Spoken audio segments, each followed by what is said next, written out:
Bem, boa noite. Vou pedir então ao Wagner para projetar o slide que faltou da aula passada e a gente retoma um pouco no finalzinho da aula, antes de começar a de hoje, que tem um conteúdo novo, mas com relação ao que a gente viu na aula passada.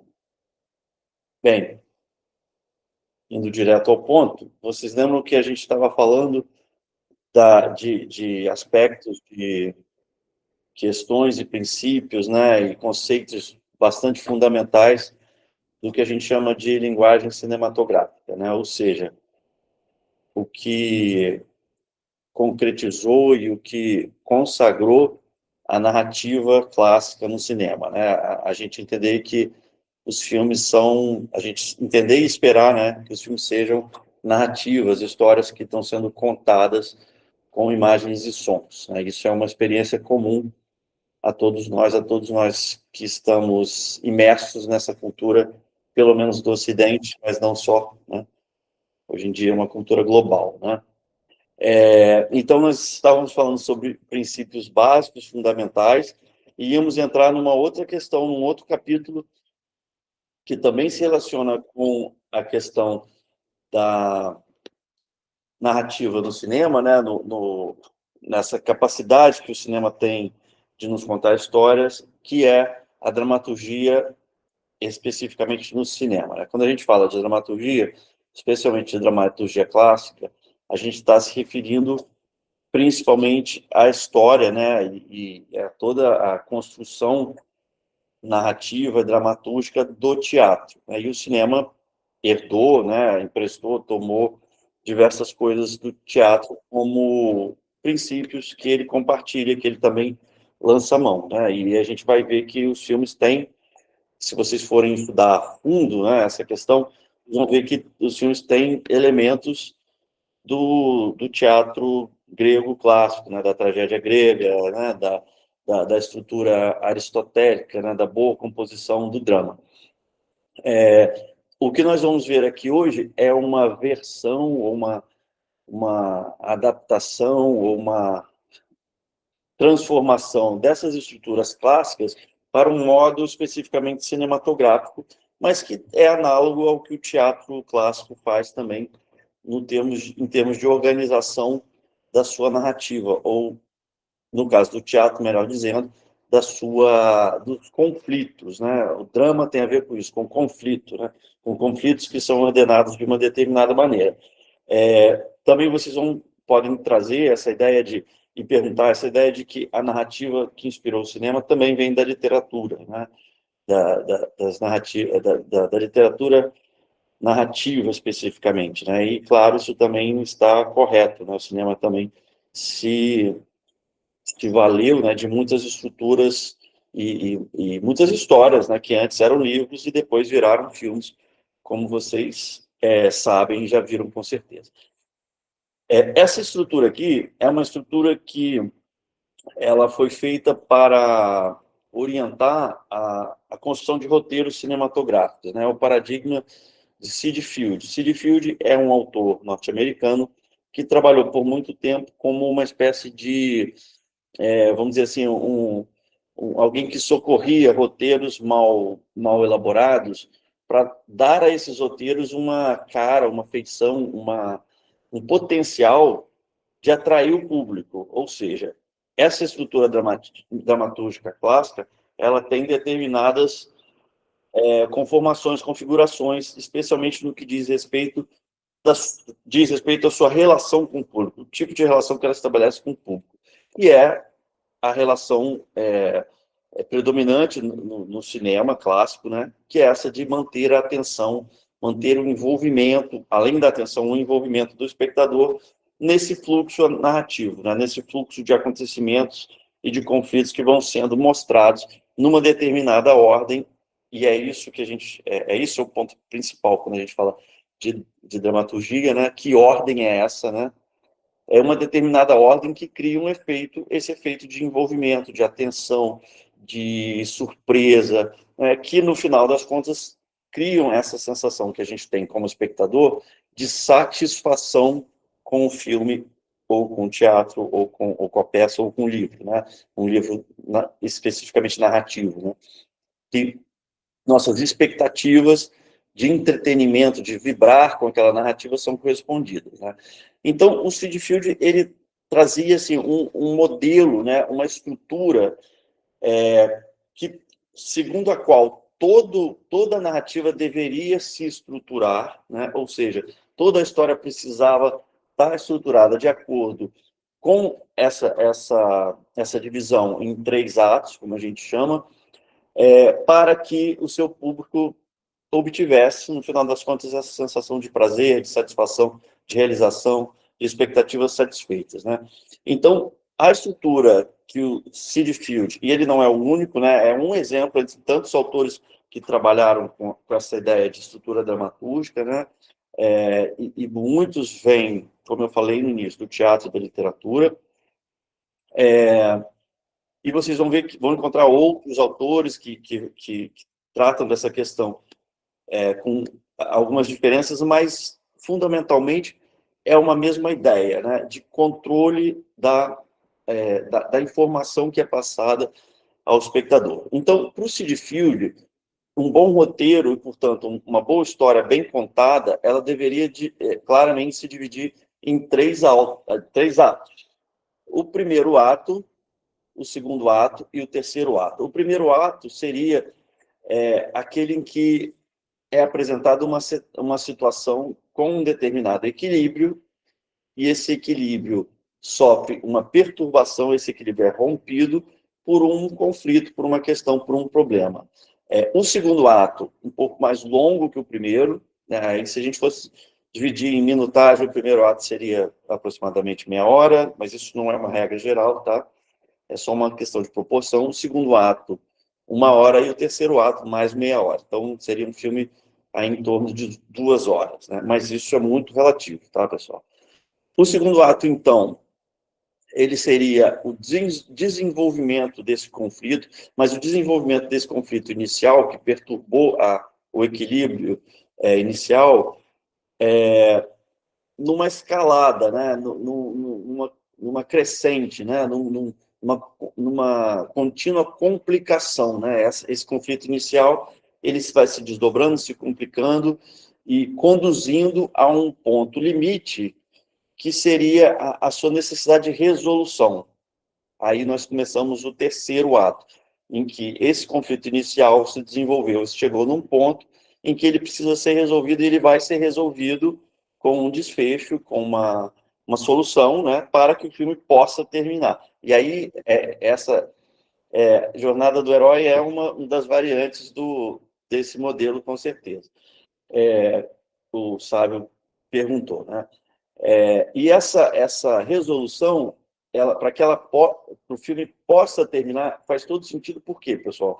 Porque enquanto essa resolução não acontece, o espectador não vai estar plenamente satisfeito. Ou seja, o conflito, a situação que estava ocorrendo, não está resolvida. Então, o filme não deveria acabar. Lógico que hoje em dia a gente tem muitos filmes, né, que trabalham com essa ideia de um final aberto, de uma solução que é indefinida, que ela não é dita no filme, ela está para além do filme, né? Então fica uma dúvida na cabeça do espectador. E claro que esses filmes eles trabalham com outras ideias de narrativa e também de como eles provocam, o que eles querem provocar no espectador. E eu estou falando aqui de um modelo bem clássico, em que isso não ocorre, né? É preciso haver um final e uma resolução desse conflito inicial.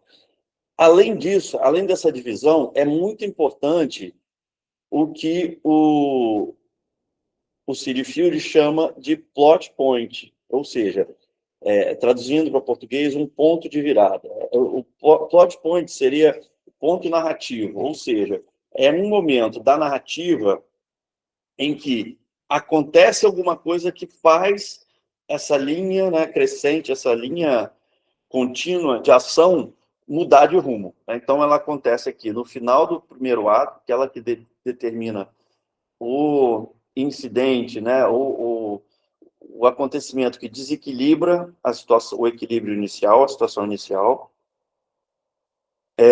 Ela pode existir aqui no meio ou em alguns números, em algumas partes aqui do segundo ato, com menor intensidade, e ela tem assim um segundo, pelo menos, plot point ou ponto de virada no final do segundo ato, início do terceiro. E é esse segundo ponto de virada que conduz à necessária resolução do filme em torno de uma nova situação de equilíbrio, dentro da qual o filme pode terminar. Essa era o principal do que a gente traz para vocês, para pensar, tentar... Enfim, existem inúmeros exemplos, eu não me lembro de algum agora, se alguém tiver um exemplo que identifique essa divisão, mas é uma divisão muito comum. Então, a ideia que vocês podem fazer assim, espontaneamente, a partir de agora, é tentar identificar, nos filmes que vocês assistirem, essa estrutura em 3 atos. E também tentar identificar onde estão esses plot points, esses pontos de virada. Né? Isso é importante para a gente perceber que os filmes compartilham essa ideia de estrutura dramática. E geralmente, essa estrutura ela corresponde a uma expectativa geral do espectador. Né? Por exemplo, se vocês pegarem filmes infantis, ou filmes que trabalham com a ideia de gênero, né, muito clara, né, gênero que eu digo, o gênero comédia, o gênero western, esses gêneros muito clássicos, né, vocês vão ver que eles seguem muito essa ideia. Mas também, muitas vezes, com variações. Né? Às vezes, o plot point inicial não é tão visível, mas não deixa de haver conflito, né? Conflito organizado em um determinado sentido. Então, a ideia é vocês tentarem ver, identificar nos filmes que vocês assistem, essa estrutura, e irem, enfim, fazendo estudos espontâneos sobre isso com a experiência de vocês, os filmes que vocês gostam de ver, os filmes que vocês têm acesso, e aí é importante ver, né, como os filmes se encaixam ou não nessa estrutura, como eles também trabalham com variações, já que hoje em dia o cinema é bem mais livre, né, do que esse modelo permite ver. Né? E há, claro, filmes que não são orientados por essa perspectiva estritamente narrativa clássica de um crescendo, né, de uma ação, de um conflito que vai em crescimento, se desdobrando até uma solução. Como eu falei, tem os filmes de final aberto, os filmes que são indeterminados, né, a gente não sabe direito o que aconteceu, e que não... que resolvem de uma maneira diferente essa ideia de expectativa que o espectador tem quando vai ver um filme. Né? A gente vai assistir um filme por uma escolha, e nessa escolha a gente está esperando alguma coisa. Né? A gente não vai lá assim, bem, geralmente, toda experiência é possível, né? Mas geralmente a gente vai com alguma expectativa, até mesmo do que se define para nós, dentro da nossa experiência de cultura cinematográfica, como o que é um filme e o que não é um filme. Né? Às vezes, se a gente vê uma gravação de uma viagem, dificilmente a gente vai chamar aquilo de filme, né? Porque não tem justamente uma estrutura dramatúrgica, né? Não tem uma organização de sentido e de conflito, de narrativa que caracteriza o que a gente chama de filme. Né? E às vezes ele tem, às vezes alguém na família pega lá o material, seleciona umas partes, cria uma lógica ali, e aquele material caseiro acaba funcionando de uma maneira muito mais próxima a de um filme de cinema. Né? E aí tem, portanto, mais sucesso, chama mais atenção da família, geralmente. Né? Mas isso é mais raro de acontecer. Né? Enfim, pode passar, Wagner. Pessoal, questões sobre isso? Alguém conseguiu assistir algum filme no fim de semana ou durante a semana passada e tentar notar os cortes ou né, aqueles fundamentos da linguagem cinematográfica? Alguém conseguiu fazer isso e gostaria de relatar rapidamente?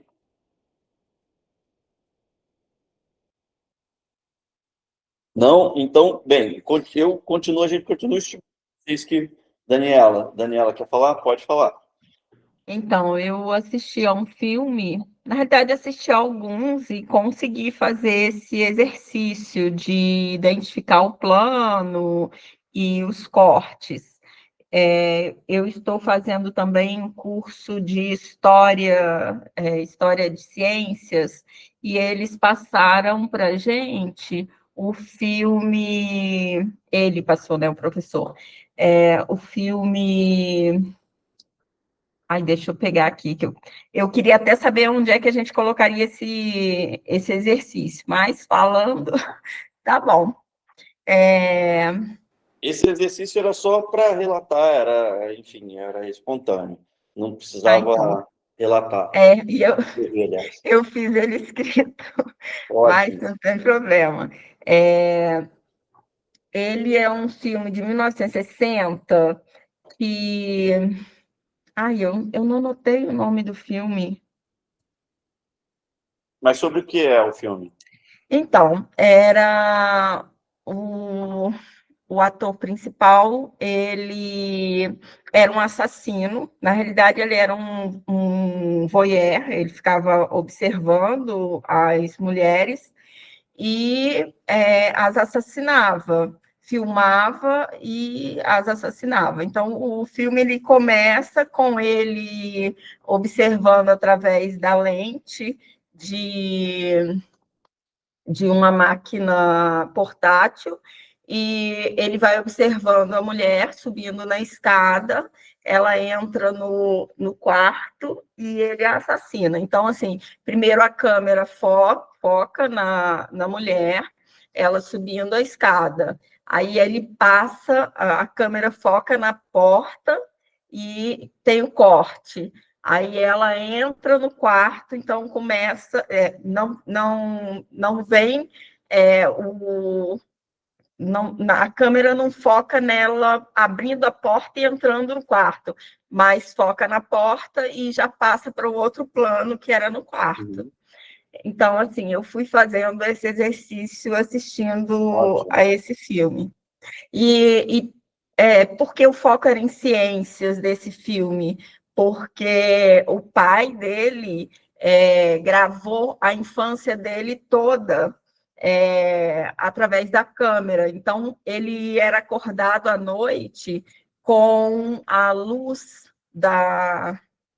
que ele projetava sobre a criança e gravava o medo dele. Então, ele tem uma cena em que o pai pega um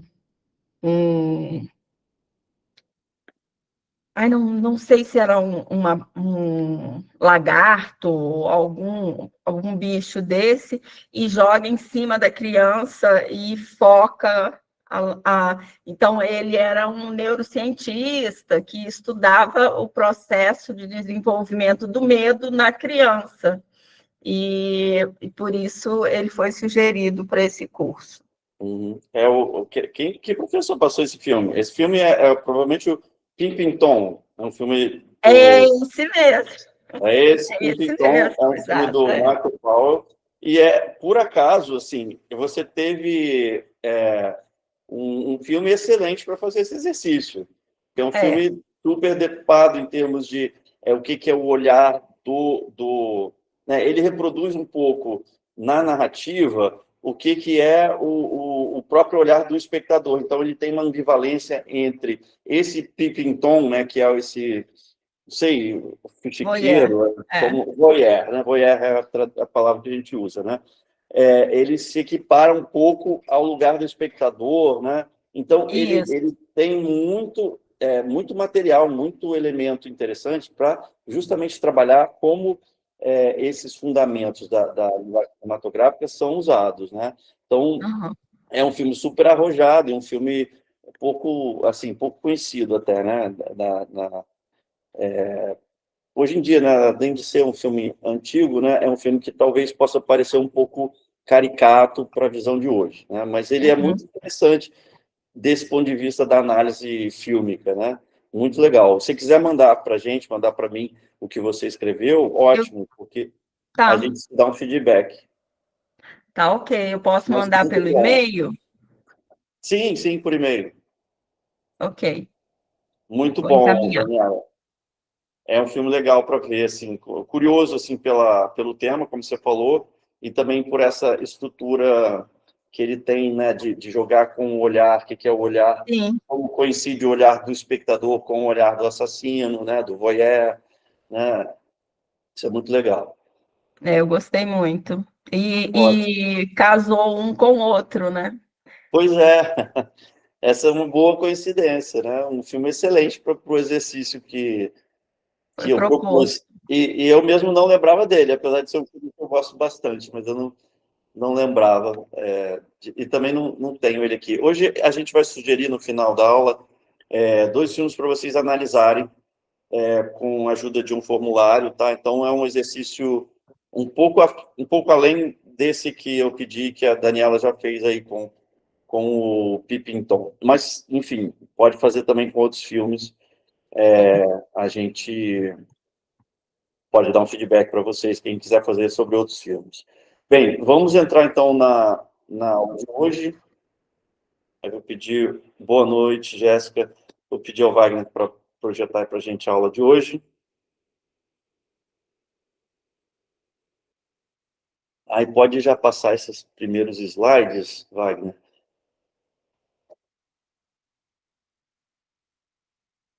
Aqui temos os professores novamente, né? Já nos apresentamos semana passada. Já foi a primeira aula, então a aula de hoje vai ser uma aula que faz uma primeira ponte entre a linguagem cinematográfica, tal como ela foi discutida na aula passada, num sentido assim mais puro, né? A gente falou muito de cinema, né? Não falamos de educação, de sala de aula, de escola, de ensino, né?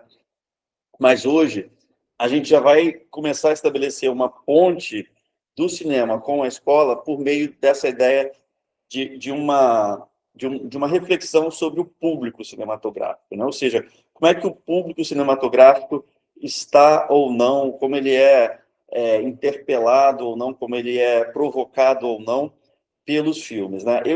A gente termina a aula passada com essa ideia da dramaturgia, né? Justamente porque ela já é um primeiro elemento para chamar nossa atenção para a importância que toda narrativa, todo filme, seja ele francamente narrativo ou não, tem com o espectador, né? O filme é feito para ser visto, né?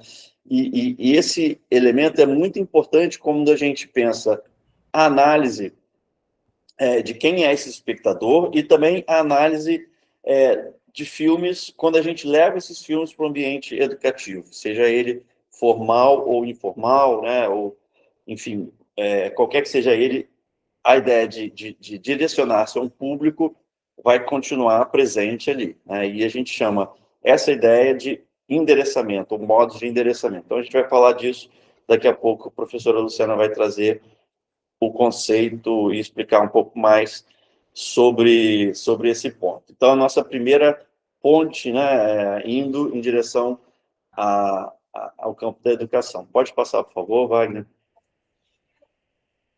Aí já falamos, né, sobre a proposta da aula passada, a Daniela relatou aqui o que ela fez, e aí a gente começa com essa ideia de expectativas do espectador, que eu já adiantei quando estava falando da dramaturgia, né?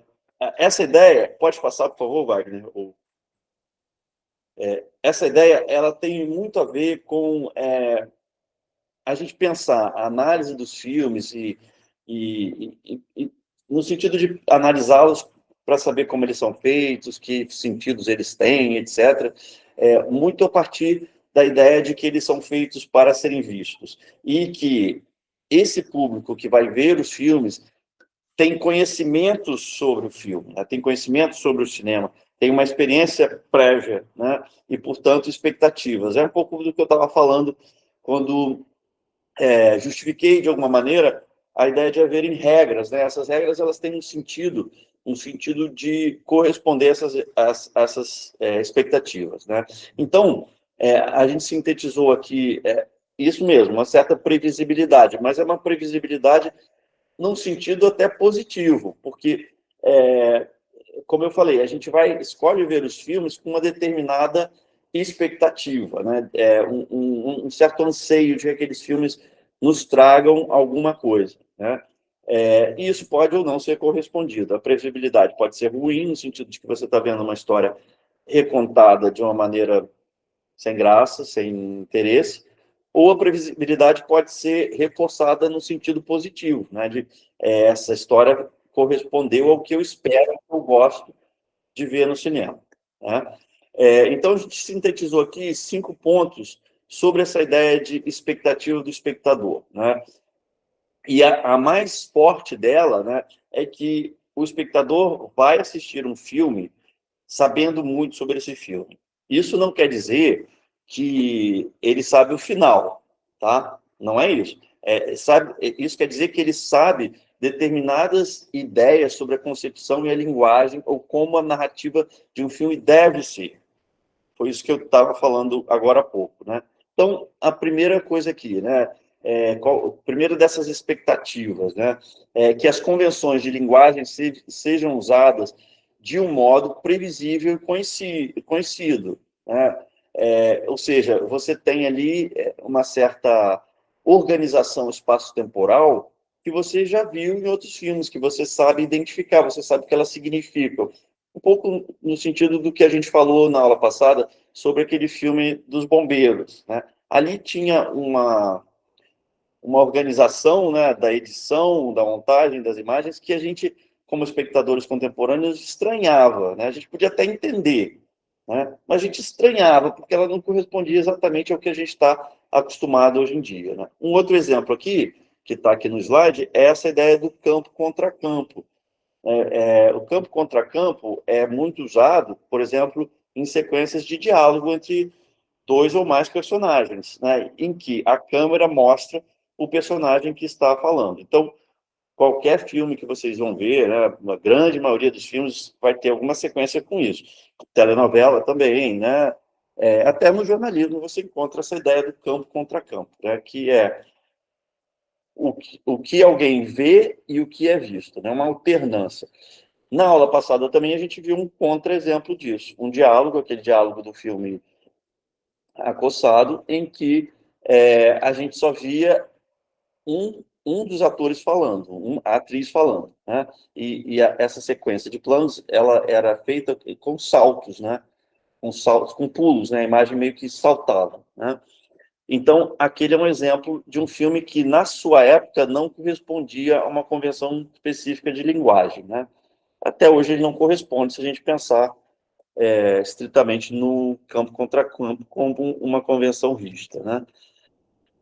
Segundo ponto aqui, montagem onisciente, que foca apenas em ações que interessam a narrativa. Eu também falei isso na semana passada, para fazer um contraste entre um filme do início do século XX e um filme mais atual, né? Não precisa nem ser tão atual. O filme dos anos 30, dos anos 20 já vai seguir esse princípio da montagem onisciente ou do que o Aristóteles chamava de necessidade dramática, né? Uma peça, ou aqui, né, um filme, só deve conter estritamente aquela ação, aquela informação, aquela cena que é necessária para o seu desenvolvimento. Tudo que não é estritamente necessário para esse desenvolvimento deve ser excluído. E essa ideia de montagem onisciente, né, que te conduz pelo que de relevante, do que existe de mais relevante para contar essa história, é também uma expectativa que a gente tem, porque se de repente você começar a ver a pessoa dormindo, foi escovar o dente, aí ela olhou para fora, não aconteceu nada, você meio que não entende por que aquilo está ali, né? Claro que tem filmes que são assim, mas esses filmes fogem justamente dessa narrativa tradicional ou clássica e fogem também ou colocam em questão essas expectativas do espectador. Às vezes, eles vêm para provocar um desequilíbrio na própria espectatorialidade, né? Na minha expectativa de espectador, né? Terceiro ponto, segmentação em cenas e sequências. Isso aqui é algo que ajuda muito a narrativa ter essa, como eu estava falando, né, essa ideia de fluência, de capturar a atenção, né, de provocar suspense, emoção no espectador, né? E essa segmentação ela está ali no modelo Seed Field e em diversos outros, em praticamente todos. Essa ideia de uma segmentação das cenas e das sequências como uma forma de organização e de estruturação, de ordenação da informação. Tá? De uma ordenação que seria, segundo o roteirista, os produtores do filme, a melhor para que o filme tenha um efeito atrativo no final, um efeito de capturar a atenção, por exemplo, né? E de envolver o espectador num determinado ponto de vista, uma determinada forma de interpretar o que ele vê. Né? Quarto ponto, linearidade de causa e efeito unindo as cenas, né? Ou seja, essas cenas elas têm que ter fluência uma entre a outra. Cada partezinha do filme tem que meio que estar encaixada na próxima, tem que puxar, como a gente diz, né? Fazer uma ideia de causa e efeito clara para o espectador, que o espectador reconhece, né? Que ele não fica pensando, peraí, mas o que aconteceu ali? Não, mas faltou um ponto, faltou outro. Existem filmes assim, mas, classicamente, como eu estou falando, essa ideia de causa e efeito ela precisa ser respeitada. Se vocês lembrarem também da aula passada, no filme do Bombeiro, eu disse que já tinha um pouco isso, né? Era uma linearidade de causa e efeito muito utópica, né? Assim, muito espaço-temporal, né? Era praticamente uma linearidade que acompanhava o percurso do carro do bombeiro, do quartel até o lugar do incêndio. Né? E dessa linearidade de causa e efeito decorre também uma expectativa para uma construção coerente do espaço-tempo. Né? Esse espaço-tempo ele precisa estar dentro de algo que é assimilável pelo espectador como natural, como semelhante ao da vida real, vamos dizer assim. Ainda que todo mundo saiba que não é, mas ele tem alguma semelhança, né? Existe passado, futuro, antes, depois, né? A gente geralmente sabe claramente o que é o antes e depois, né? E, de novo, tem os filmes que fogem a isso, né? Acho que uma série aí recente que se marcava muito, foi muito marcante por isso, é aquela série Dark. Não sei se vocês viram, né? Que tem várias questões sobre realidades paralelas, etc. Um exemplo mais simples, mais conhecido, é o De Volta para o Futuro, né? Esse filme, quem é mais velho, lembra dele. Ele teve 3 filmes e ele jogava com essa ideia de antes e depois, mas dentro de uma lógica narrativa em que você consegue reconhecer o que era antes e depois e que era coerente, né? O passado transformado, o futuro transformado, ainda que fosse de uma maneira fantasiosa, era coerente. Né? Então, esses 5 pontos aqui, né, pelo menos eles, né, pode haver mais, eles sintetizam um pouco do que eu falei. Né? Por que a gente diz que o espectador chega para ver o filme sabendo muito sobre o filme? Ele já sabe muito essas coisas aqui, esses elementos aqui. Ele já tem noção, ele já tem experiência e vivência sobre elas. Vamos em frente. Alguma questão, pessoal? Alguma pergunta? Não? Então, vamos em frente aqui com essa ideia de... essa ideia não, o conceito de endereçamento nesse cinema clássico que a gente está falando o tempo todo. Aí eu convido a professora Luciana Ferrari, Espíndola Cabral, para fazer a apresentação, né, e explicar aqui para vocês esse conceito com exemplos do cinema, tá bom? Vamos lá, Luciana, por favor, te passo a palavra, fica à vontade. Olá a todos e todas, boa noite. É sempre uma alegria imensa estar aqui com esse grupo, ofertando esse curso. Quantas vezes a gente já ofertou esse curso, Luiz? Acho que umas 4, 5, sei lá. Não, essa é a 8ª. Essa é a 8ª? Sério? É a 8ª. A gente já fez isso 8 vezes? Sim. Sensacional. Então, é sempre com muita satisfação que a gente faz isso, né? E a gente procura fazer, assim, sempre vibrando muito e tentando trazer para vocês um trabalho que é resultado de muitos anos de pesquisa desse grupo, né? Esse grupo que eu tenho um orgulho imenso de fazer parte. Vou pedir para o Wagner passar o slide para nós. Então, meus queridos, a gente vai falar um pouquinho sobre a conceituação de endereçamento, que está diretamente ligado a esses pontos que o Luiz trouxe agora, né? Quando ele estava falando das expectativas e daquilo que a gente, da informação que geralmente o espectador já tem quando ele vai acessar um filme, né? Quando ele vai assistir um filme. Eu queria muito colocar vocês para pensar um pouco sobre isso, né? Sobre essas motivações, sobre o que leva você a escolher um filme e não um outro filme, por exemplo, numa tarde de domingo, né? Eu vou ao cinema, vou assistir o quê? Por quê? Convido vocês todos, a partir de agora, a fazer essas reflexões, né? Tentar entender que motivações levam vocês ou à sala de cinema, ou a determinada escolha no Netflix, ou em qualquer outro banco, né, de filmes que vocês usem. Então, o que é esse tal de endereçamento que a gente está falando, né? A gente costuma usar uma citação de uma autora que escreve sobre isso especificamente, o nome dela é Elizabeth Ellsworth, e ela diz que todo filme é um texto, e que todo texto é endereçado a alguém, que quem escreve um texto escreve pensando na perspectiva de quem irá ler esse material, né? Então, os filmes são como textos, são como cartas, e as cartas são endereçadas a alguém. Esse é o ponto, tá? Conceitualmente, a gente vai dizer que o endereçamento é uma prática social, é uma forma disseminada nas nossas relações cotidianas, que na realidade é um conjunto de estratégias que a gente vai usar para falar com alguém de uma forma que essa pessoa entenda que aquilo que está sendo falado lhe diz respeito. Então, enquanto prática social, o endereçamento não é um conceito que seja aplicado exclusivamente à dinâmica do cinema, tá? Ou à dinâmica da produção audiovisual, mas está diretamente associada à forma como esses materiais são produzidos. Então, só para vocês terem uma ideia rápida do que eu estou dizendo.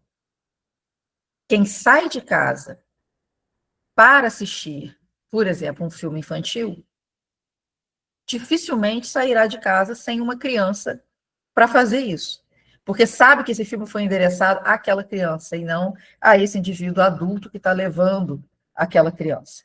Então, a gente pensa, quando a gente pensa essa perspectiva de prática social, a gente está falando de coisas que simplesmente ocorrem na sociedade. A gente sabe que materiais são produzidos, endereçados a um público feminino, a um público masculino, a um público jovem, a um público infantil, e são materiais distintos. Então, nesse sentido que a gente está dizendo que isso é uma estratégia de comunicação. Antes de você fazer a escolha, você já sabe quem é que está assistindo com você. Eu posso botar um filme de violência super pesada para uma criança de 5 anos assistir? A criança não dorme depois. Não, o adulto que está acompanhando não faz isso, né? Eu posso botar um filme proibido para menores de 18 para uma criança acompanhar? Não.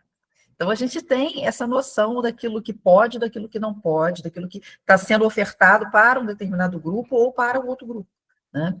Então, esse endereçamento, como está dito aqui, ele é uma prática linguística, é uma prática semiótica que a gente vai usar nessa construção desse material audiovisual, e eu vou estar sempre aqui me referindo ao material audiovisual, porque é o assunto do nosso curso, né? Mas quem constrói esse filme, quem pensa esse texto, pensa especificamente nas demandas de quem ele pretende que vá assistir esse material. É claro que não necessariamente isso dá certo, tá? Você pode pensar que você está fazendo um material super endereçado a um determinado grupo e, na prática, esse material vai atingir outro grupo. Então, não necessariamente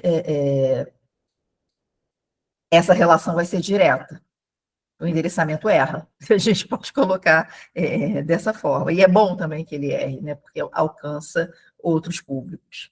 Alguém tem alguma pergunta para fazer antes da gente avançar?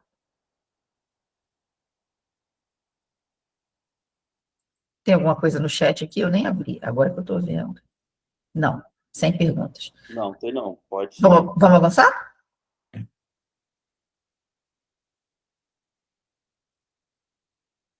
Então, gente, como prática social, esse endereçamento envolve questões relativas à identidade, que é exatamente o que a gente estava falando agora há pouco, né?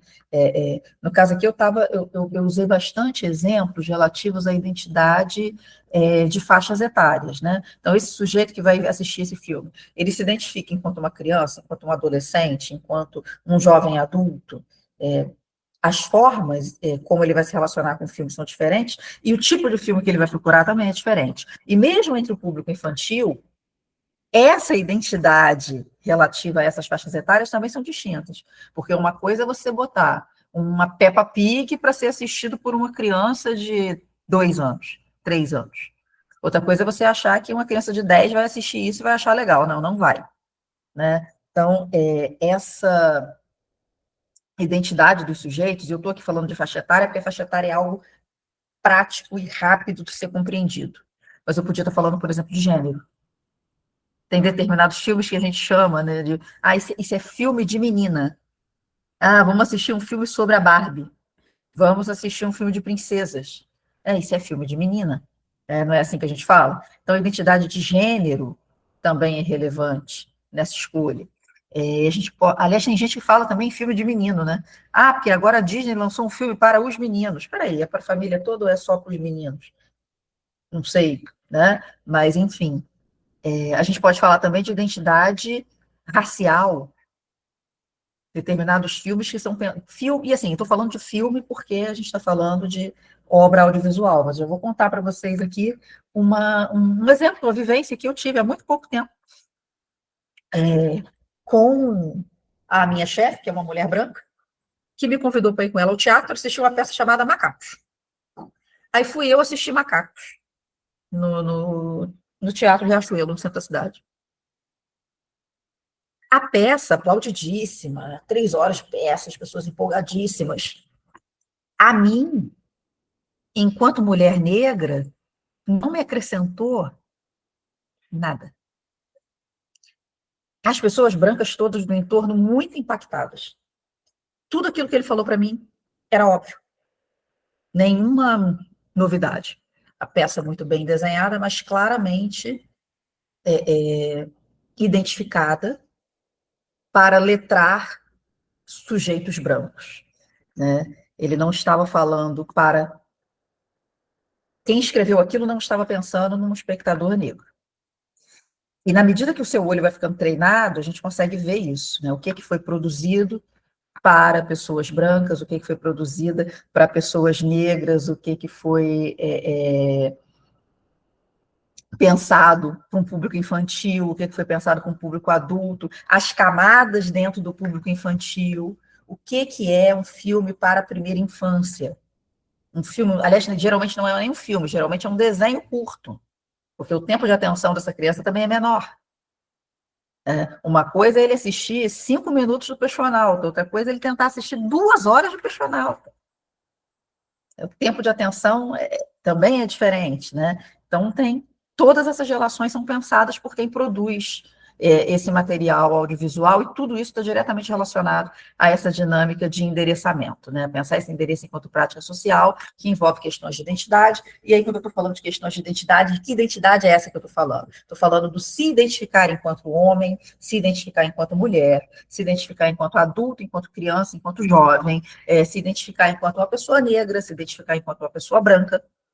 E aí o mesmo assunto pode ser abordado de formas completamente diferentes, que é exatamente o ponto que eu estava falando para vocês dessa peça, Macacos.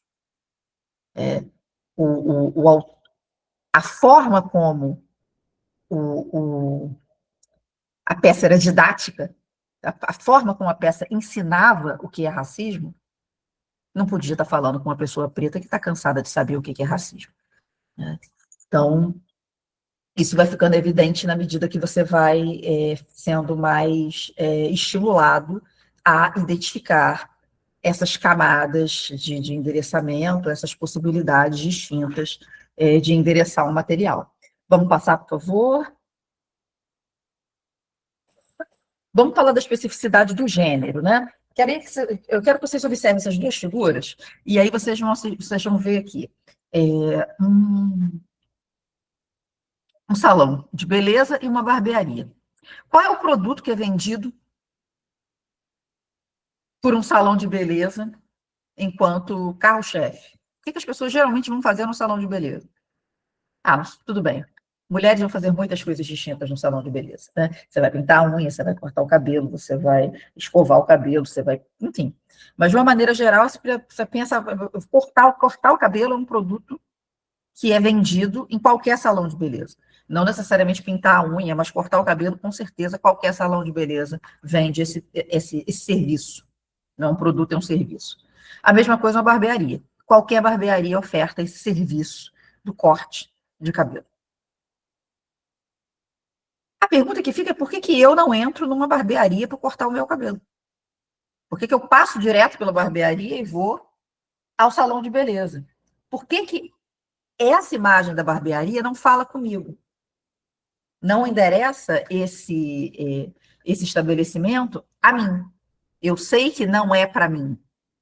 Então, quando eu observo o salão de beleza ou a barbearia, existem diferenças claras e naturalizadas que vão se apresentar quando a gente se dispõe a observar um espaço social desse ou outro espaço social. E a gente sabe exatamente com quem ele está falando.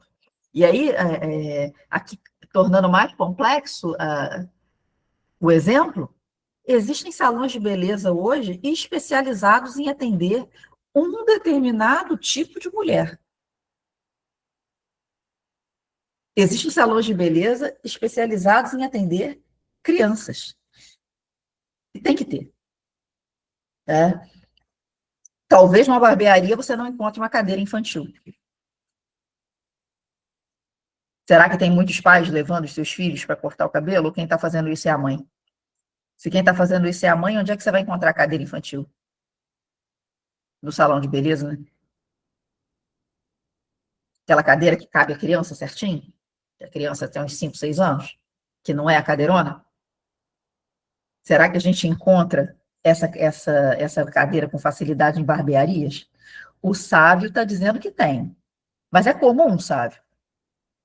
Ou é mais comum encontrar em salão de beleza? Eu acho que quase todos os salões de beleza que eu frequento têm essa cadeira. Barbearia, eu já vi também, Luciana.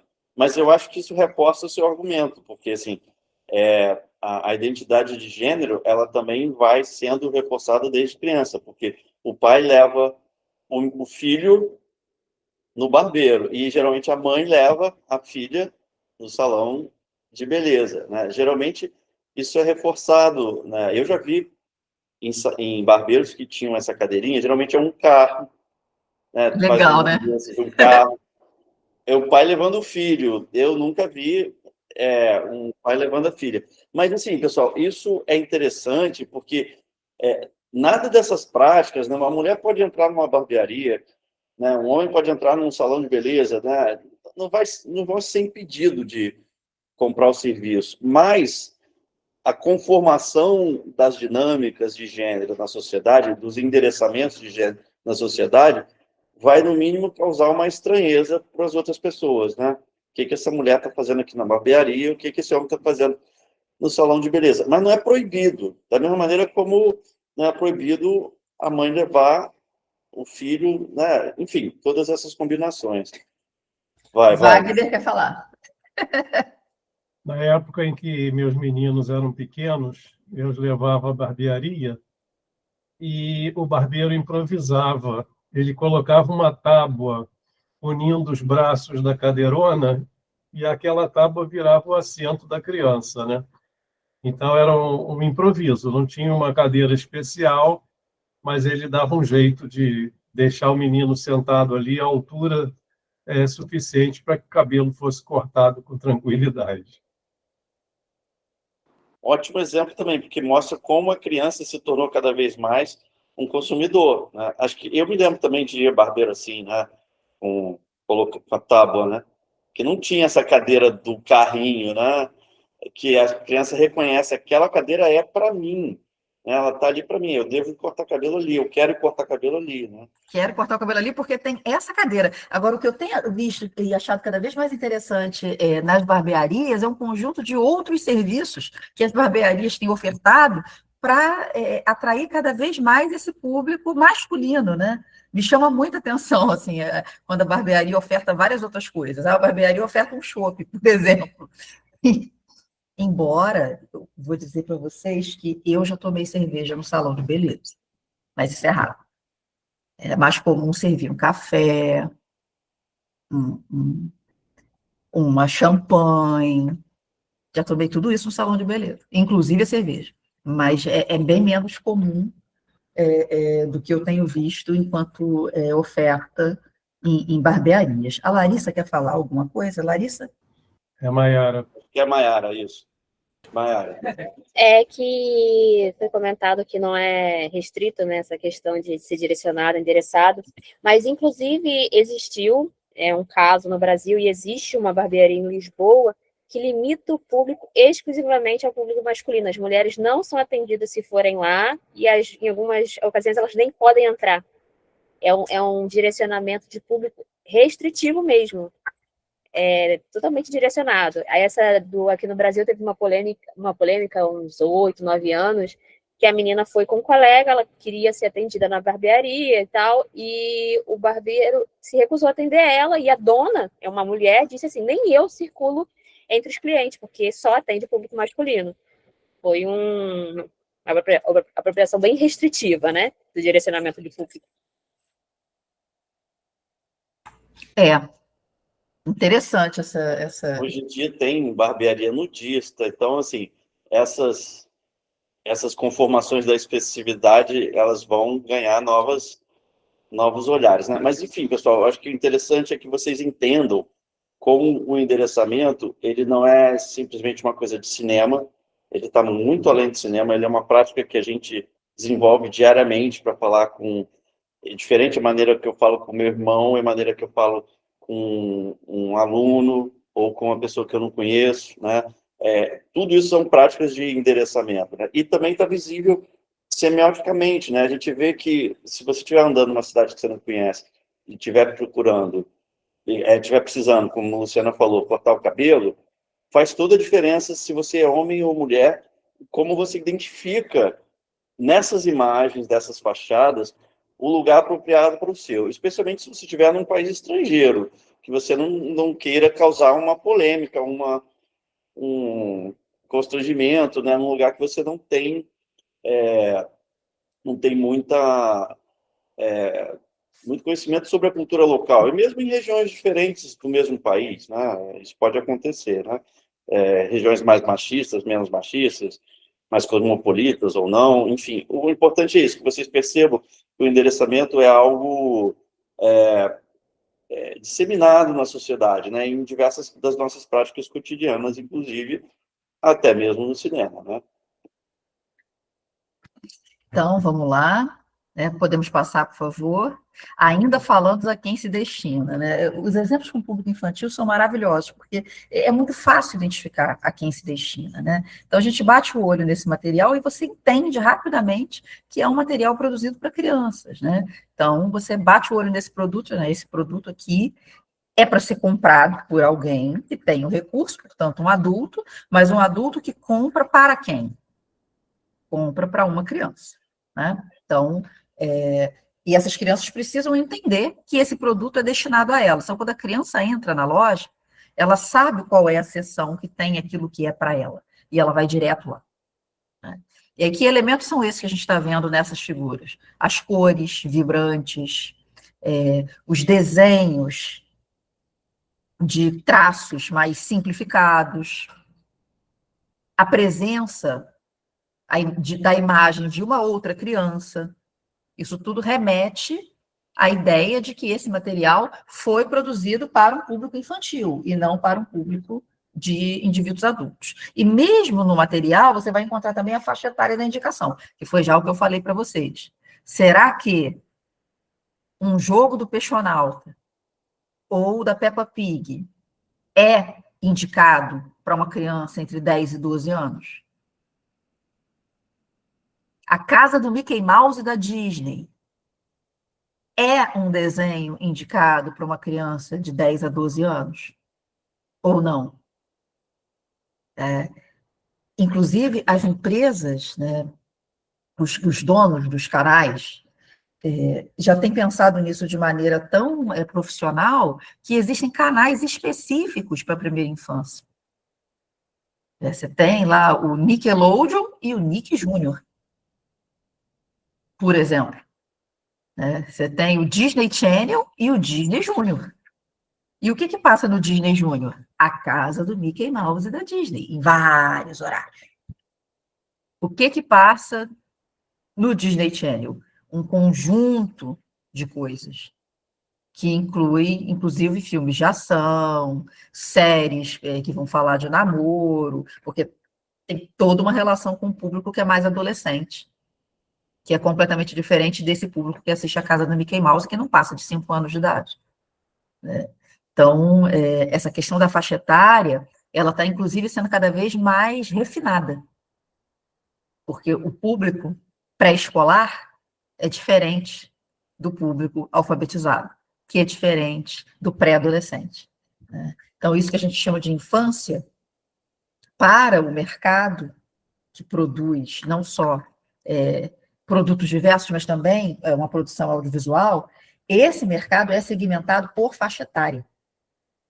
E tem sido cada vez mais especializado nesse sentido. Podemos passar, por favor? Ainda falando de produções infantis, mas aqui vai ficar a pergunta para vocês. Será que todos esses filmes efetivamente são infantis? Sem dúvida, eles chamam a atenção de crianças. É uma iconografia que foi pensada de forma a despertar o interesse de uma criança. Agora, será que todos esses filmes são infantis? Ou será que, nesses filmes, mesmo sendo infantis, existem camadas, existem formas de despertar a atenção e o interesse e a risada de um sujeito adulto? Criança vai no cinema sozinha? Criança consome produção audiovisual sozinha? Ou alguém assiste junto? Isso é uma pergunta, gente. E não é retórica, não, é para ser respondida. Vamos lá, gente. Crianças assistem desenhos sozinhas? Crianças vão no cinema sozinhas? Em casa, a criança assiste desenho sozinha ou ela perturba até alguém sentar para assistir junto? Quem responde?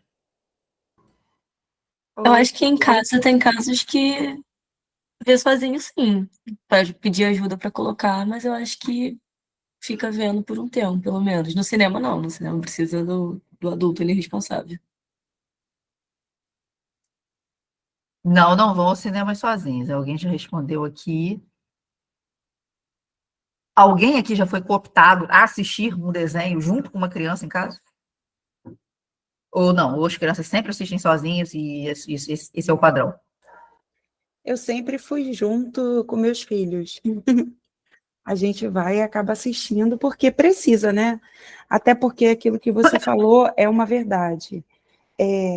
A indicação, aliás, a forma que eles falam é para criança, mas às vezes o endereçamento vai para um público diferente. Esse filme da Barbie mesmo, eu achei ele não era muito para criança, tinha uma linguagem não clara, mas assim, entre linhas, né?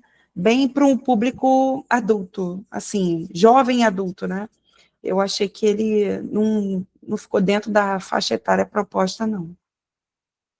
Muito interessante a sua fala, Ana Paula, mas antes de retornar à sua fala, eu quero ler o que o Alex escreveu aqui. Eu já sofri esse assédio infantil. Eu sofro esse assédio direto, Alex. Direto. A minha filha agora já não me assedia tanto assim, eu tenho uma filha de 13 anos. Ela já está na fase de, inclusive, querer ficar sozinha. Mas eu tenho um sobrinho de 4. E esse sobrinho de 4, de vez em quando, me cata, porque eu tenho que assistir Patrulha Canina junto com ele. Ele não quer assistir Patrulha Canina sozinho. E aí? Né? Então, estou aqui colocando para vocês que quem pensa numa produção audiovisual para o cinema não pode agradar somente a criança, porque a criança não vai ao cinema sozinha. Se a criança não vai ao cinema sozinha, eu colocaria você em minhas orações, foi ótimo. Me coloca aí, cara, porque tá complicado o negócio do Patrulha Canina. Mas, enfim, a criança precisa que alguém leve ela ao cinema. E aí estou aqui rememorando, né, meus momentos com essa minha criança, que agora já não é mais uma criança, né? Aliás, ela fez 14 anos semana passada. Cara, você vai no cinema ver Peixonauta, você fala, meu Deus, você dorme sentado. É muito chato. Muito chato. Agora, você vai ao cinema assistir, sei lá, qualquer episódio do Shrek, você ri da piada. Você vai ao cinema assistir qualquer filme. Perdão, não, é porque a produtora acabou de sumir da minha mente. Mas você vai ao cinema assistir, sei lá, Zootopia, você vai ao cinema assistir Procurando Nemo, Procurando Dory, DreamWorks é muito boa. Faz os filmes pensando nessa pegada dos adultos também. Mas tem a Pixar. A Pixar é especialista nisso. Disney Pixar. Você vai assistir um filme da Disney Pixar, você sabe que tem ali alguns elementos pensados para o adulto. Quando eu fui assistir Procurando Dory, eu me lembro que eu chorei copiosamente assistindo. Aliás, eu chorei copiosamente assistindo Procurando Nemo e Procurando Dory. Mas Procurando Dory tem uma cena que para mim é muito agoniante, que é a hora que a Dory simplesmente se perde.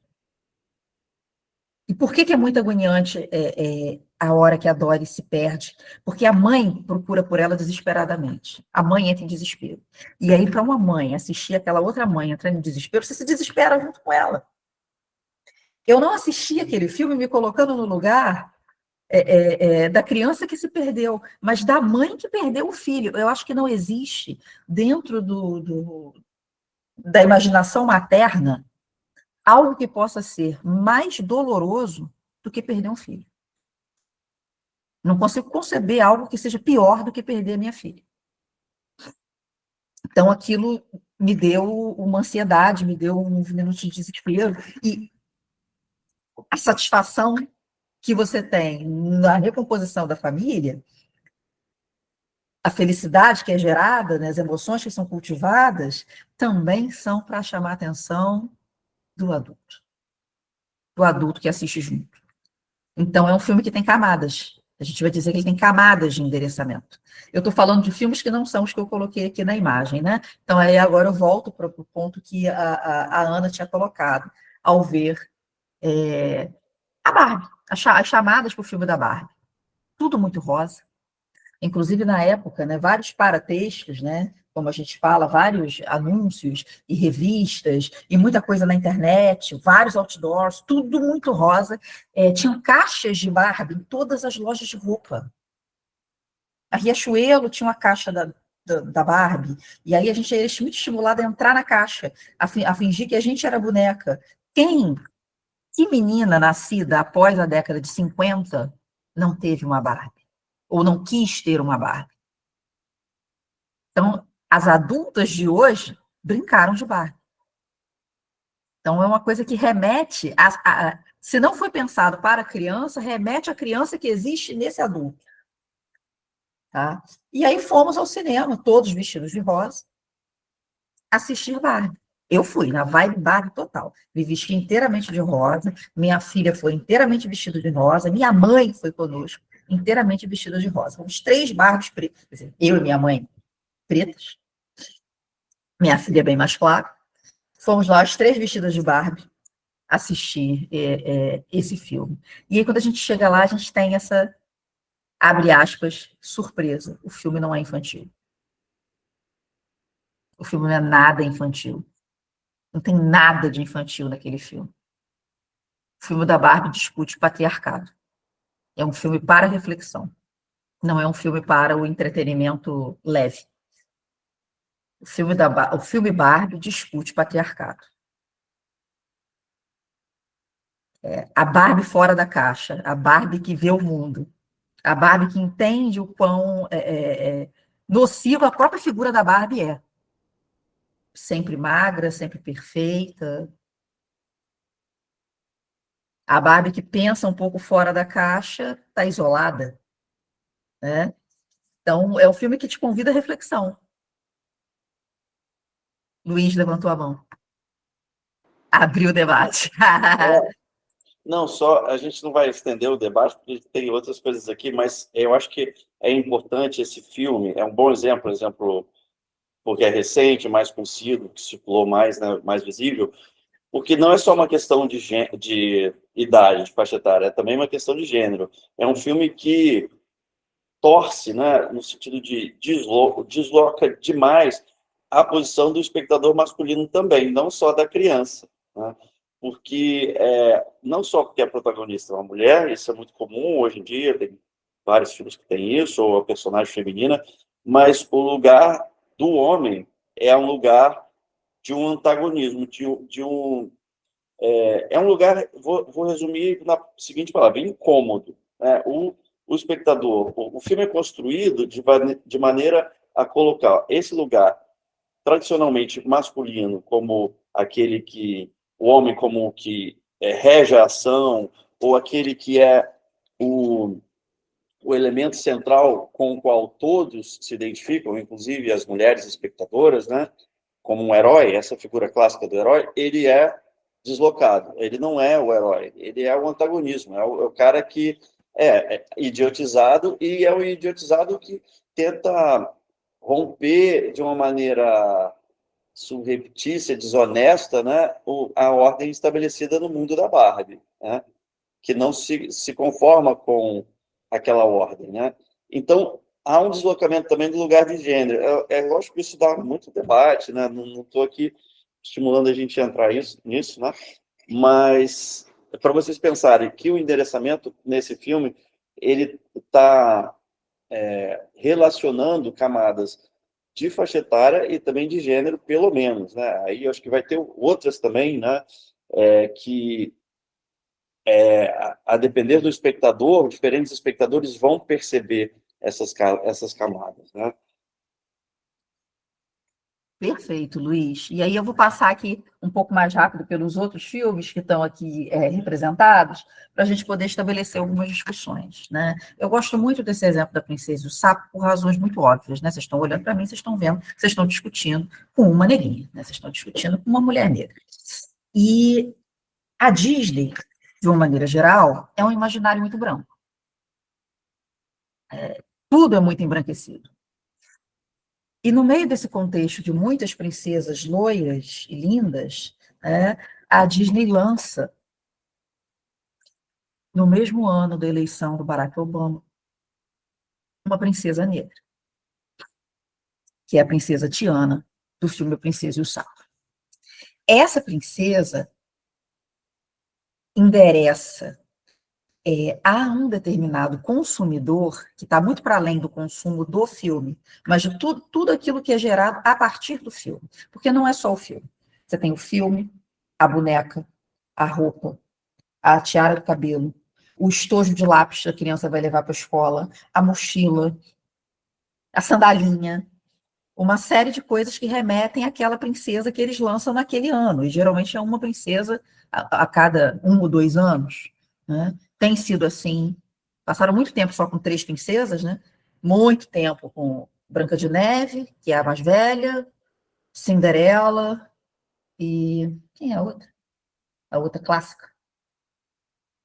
São 3. Daqui a pouco eu vou lembrar quem é a outra clássica.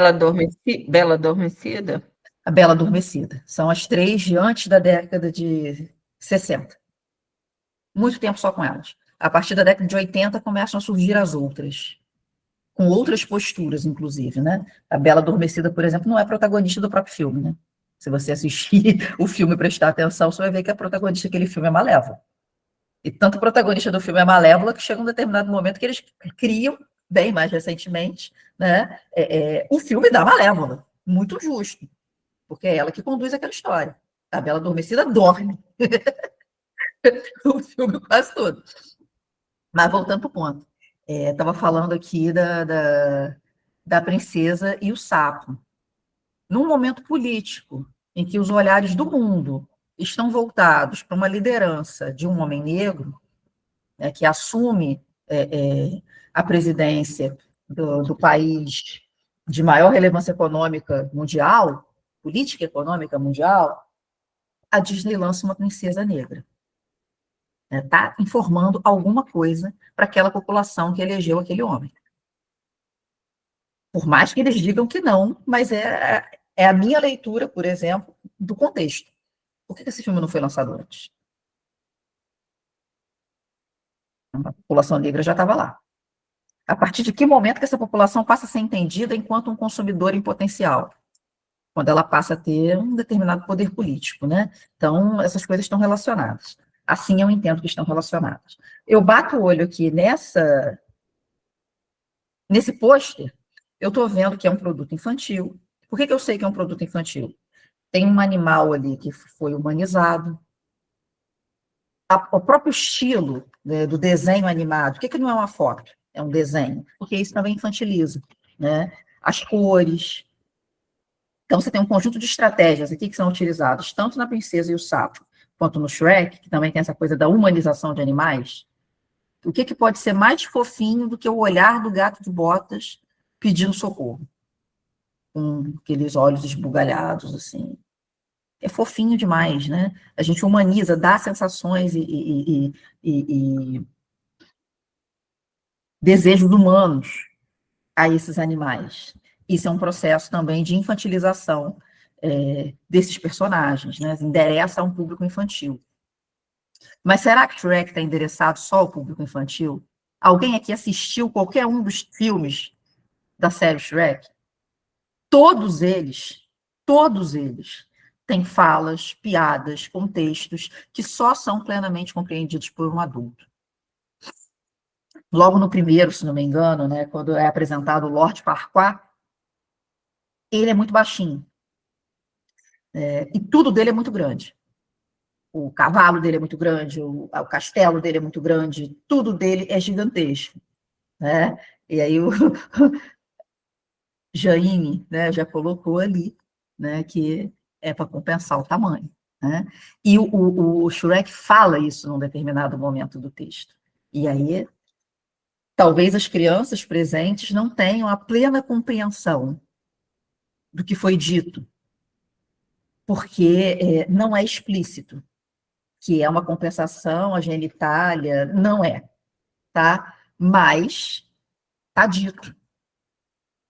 E aí, quando ele fala que é um mecanismo compensatório, todo mundo dá aquela gargalhada sonora no cinema, mas é para tirar a gargalhada de um adulto, não é da criança. Né? Então, essa é uma das sacadas que esse filme tem. Tem várias outras. Tem várias outras. As princesas todas tentando seduzir o Shrek humanizado. A conotação sexual ali é fortíssima. Também não é para ser compreendida por uma criança, mas pelo adulto que está acompanhando o filme. Né? O Turma da Mônica, Laços, também tem várias tiradas com o público adulto, inclusive a própria noção da história, né? Porque a Turma da Mônica é um filme que é produzido a partir dos quadrinhos e de quadrinhos que são históricos, né? Quadrinhos que remetem à criança que existe em qualquer adulto vivo hoje. Qualquer adulto vivo é sacanagem. Minha avó tem 100 anos, não sei se minha avó leu 101. Não sei se ela leu a Turma da Mônica enquanto criança.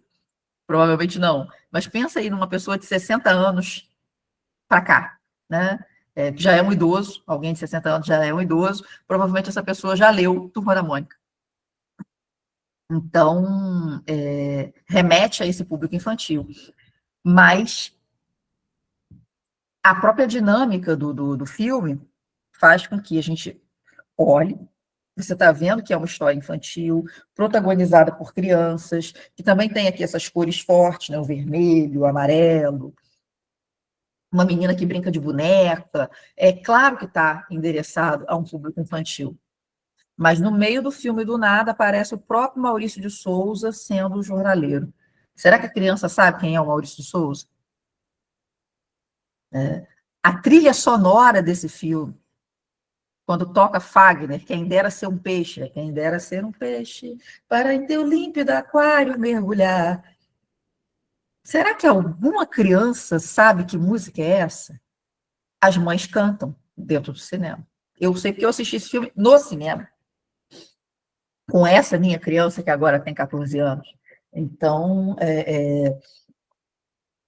a gente tem essa dimensão de que, em determinados momentos, esse filme tem algumas camadas, tem algumas chamadas para emocionar o adulto que assiste junto, e não a criança.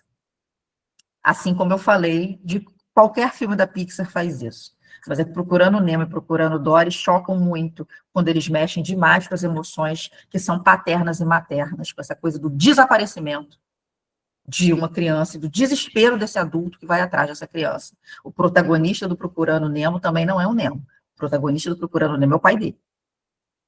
É o desespero do pai dele que faz a gente assistir aquele filme todo, né? Então, só para colocar aqui para vocês, a gente pensar esse endereçamento, que nem sempre assume formas tão evidentes. Em todos esses filmes, a gente vê uma naturalidade numa perspectiva que parece ser infantil, e quando a gente senta para ver o filme, a gente fala, peraí, tem mais aqui para eu pensar. Eu preciso pensar sobre racismo quando eu vejo a Princesa e o Sapo. Eu preciso pensar sobre sexualidade quando eu vejo Shrek. Eu preciso pensar sobre patriarcado, sobre questões específicas de gênero quando eu vejo Barbie. Então, tem outras coisas por trás aqui para serem refletidas. Podemos passar, por favor? Então, os modos de endereçamento, né, são diversos, né, e eles vão fazer o quê? Eles vão localizar esse público, né, de acordo com algumas dinâmicas. Cultura e nacionalidade, etnia, gênero, classe social, faixa etária, ideologia, religião, sexualidade, né? E eles ainda precisam lidar com algumas outras coisas, que é o que está dito aqui, né? As sensibilidades estéticas, as diferentes estratégias de interpretação, os propósitos, os desejos, as leituras visuais prévias, porque a forma como você assiste esses filmes, o Luiz já trouxe isso, né? Está muito relacionado com o repertório que você tem. Será que se ninguém conhecesse a piada do tamanho, do mecanismo compensatório de tamanho, será que faria sentido essa piada dentro desse contexto? E aí eu vou aqui refletir com vocês sobre, por exemplo, traduções. Existem determinadas piadas que só fazem sentido em um determinado contexto cultural. E aí, quando você tira essa piada desse contexto cultural, você precisa mudar a piada para aquilo fazer sentido dentro do filme. Porque aquela expressão, aquela brincadeirinha que faz sentido, sei lá, numa determinada região dos Estados Unidos, pode não fazer sentido no Rio de Janeiro. E aí, quem está traduzindo também, né, quem está gerando as legendas, tem que pensar nisso, para aquela frase fazer sentido, né?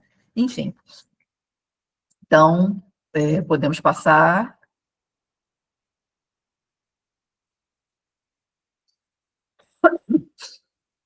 Bom, então, já colocamos aqui, né, muita coisa a respeito da conceituação de endereçamento. O que a Jaine está dizendo aqui? Daí a importância da localização.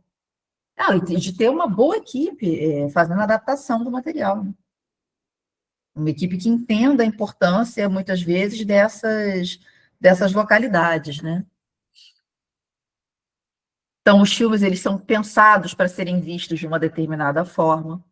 Pode ser que o sujeito, ao ver, ao assistir, tenha reações distintas daquilo que o autor pensou. Então, eu já falei logo no início, né, o endereçamento, ele, abre aspas, erra muito, né? Determinada cena, determinado filme, determinado contexto que foi pensado para dialogar com um determinado público, de repente está dialogando com aquele público e talvez outros, né? Mas ele foi pensado para isso, né? Para que a gente tenha essa relação particular, esse envolvimento com aquela narrativa, com aqueles sistemas de imagem, com aquele sistema de imagem. E quem produz o filme pensou nisso tudo antes. Então, os filmes, eles são conscientemente endereçados para um determinado público. Mas esse endereçamento também pode se dar de forma mais ou menos inconsciente. Você pode ter elementos que foram introduzidos ali que despertam a atenção de um outro público para além do público para o qual o filme foi originalmente pensado. Podemos passar de novo. Estou aqui falando já há um tempão, já falei várias vezes, o endereçamento pode errar o seu público, né? Então, agora que está para vocês, vamos dizer, sistematizado, né? Então, os produtores, eles têm uma noção de qual é o público, mas eles não têm essa proximidade real.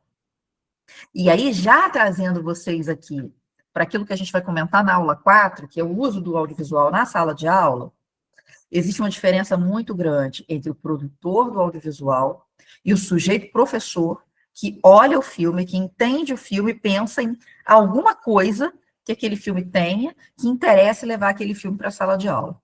Que diferença é essa? Real. Você que está com a sua turma toda semana, você conhece essas criaturas. Você sabe aquilo que vale a pena passar para aquela turma e o que não vale a pena, o que vai chamar atenção e o que não vai chamar atenção. Existe a proximidade real. E isso faz toda a diferença na escolha do que pode ou do que não pode ser trabalhado com uma série ou com outra série, com uma turma ou com outra turma da mesma série, né, que a gente vai discutir mais à frente.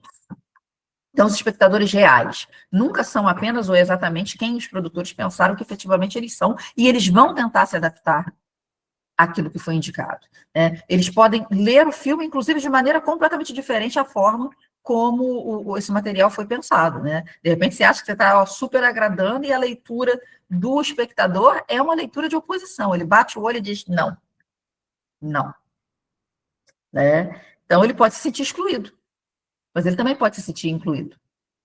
Tá bom? Então, é interessante para a gente, é importante para a gente entender que existe uma destinação, mas que isso não é tão rígido assim, né? Então, os produtores, e também, né, no nosso caso, porque eu me apresento enquanto uma professora, né, gente? Eu sou professora de ciências, né? Eu sou professora de biologia do Cefet do Rio de Janeiro. Então, para os produtores, né, existe essa resistência a determinados conteúdos pode ser problemática. Trazendo para o mundo da sala de aula, você pode ter separado um filme que você acha que, tem um ponto da matéria ali que é ótimo para eu trabalhar. Aí você leva aquele filme para a sua turma diz, que saco, não quero ver isso. E aí acabou tua aula, né? Porque você precisava do exemplo e está no filme. Ninguém quis assistir o filme, está todo mundo fazendo outras coisas, o moleque dorme, o outro levanta, aí complicou, né? Bom, então, estudar o endereçamento para a perspectiva pedagógica é importante. Você tem que ver o filme primeiro, você tem que identificar esse endereçamento primeiro, para pensar se vale ou não vale a pena trabalhar aquele filme com aquela turma, daquela faixa etária, naquele bairro. Porque podem ser culturas completamente distintas. E aí, por que eu falei agora naquele bairro? Me remeti aqui a uma coisa que eu fiz há uns 10 anos atrás, quando eu ainda dava aula na rede municipal. Eu dava aula no Morro do Cruzeiro, na Penha. Sabe lá onde mataram 120 pessoas essa semana? Então, eu dava aula lá. Aí, dava aula de manhã no Leblon. 5ª série. Ou melhor, 6º ano. 2 turmas de 6º ano. Eu precisava trabalhar método científico. Separei 2 materiais. De Volta para o Futuro. E o outro Lilo e Stitch. Passei Lilo e Stitch com as crianças do 6º ano, crianças de 10 a 11 anos, no Leblon. As crianças assistiram de boa e a gente discutiu o experimento que fugiu. Porque o Stitch é isso, né? Ele é o experimento que fugiu. Né? A figura daquele pesquisador, daquele cientista que não tem família, que é solitário, que é doidão, que também vai aparecer no De Volta para o Futuro. Fiz o comparativo. Chego eu, mesma proposta, mesmo material, Morro do Cruzeiro. Algumas crianças fora da faixa etária, tá? O contexto, idade série, deslocado. Então, percebe?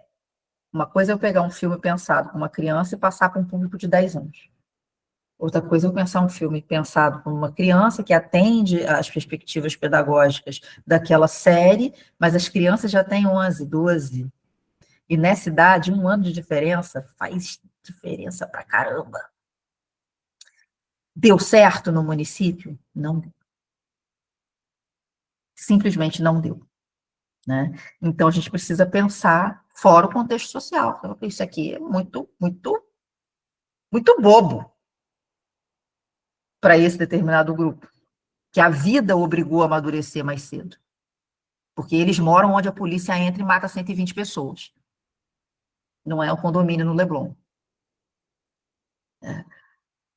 Então, você tem que pensar em tudo isso, né? Que contexto é esse, que grupo é esse? Não necessariamente vai dar certo em todas as suas turmas de 6º ano, exatamente o mesmo material.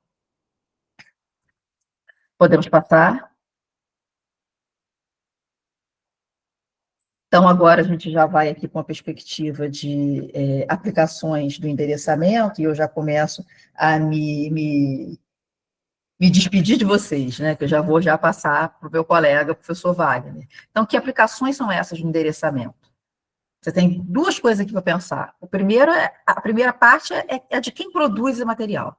Quem produz o material produz pensando numa determinada faixa etária, num determinado gênero, num determinado contexto social. O filme é produzido para um determinado espectador.